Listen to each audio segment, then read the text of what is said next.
It took me about 2 years to write this book. I did all my research, at least large part of the research was done here in Nairobi and Mombasa, at the National Archives, at the Kenya National Library Services, at the Museum of Kenya, at the Macmillan Library. And then I went to Mombasa, and of course, since I come from Rabai, I also visited the museum at Rabai and the Swahili Center in Mombasa. These are very rich reservoir of information on our past. I would like, first of all, to, as just like Edgar Manasi here did, I would like to tell you that there are, in fact, descendants of slaves in this congregation tonight. And these people that are here tonight are actually featured in the book itself, either through their parents or through themselves.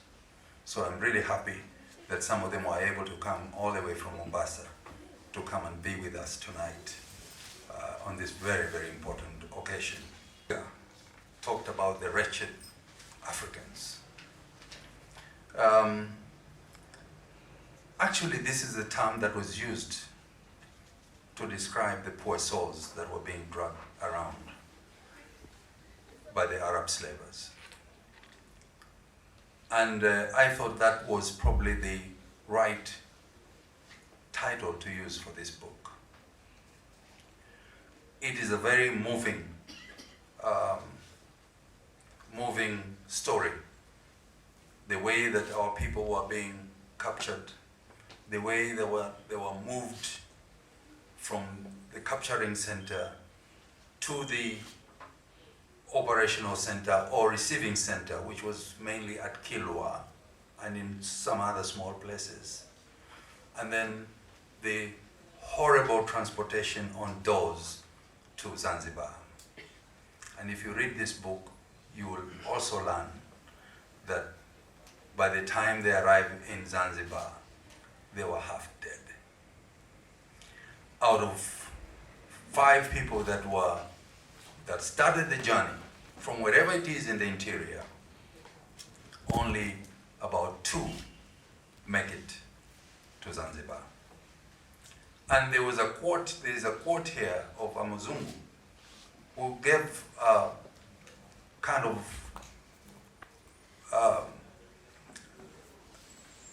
explanation to explain to the other Muzungus what this meant. And he said, this is like taking a big stone of ice to London. You know that it's going to melt, but at the end of the day, you know that some ice will be left for you. And that was the concept of the Arabs. They will take 1,000 people on a caravan, knowing that maybe 600 of them will die, but at least by the time they reach their destination, there will be 400 people that they can sell and enrich themselves. So, when you see that, and you compare this to the other types of slavery, and we have many types of slavery. We have the early slavery, which started basically from the 1st century, from the beginning of humanity, you can say. Almost all the countries in the world, the European countries in the world, had some form of slavery. Then you can also talk of the transatlantic trade, which continues for a period of 4 centuries, from the 16th century to the 19th century. Then you have the trans-Saharan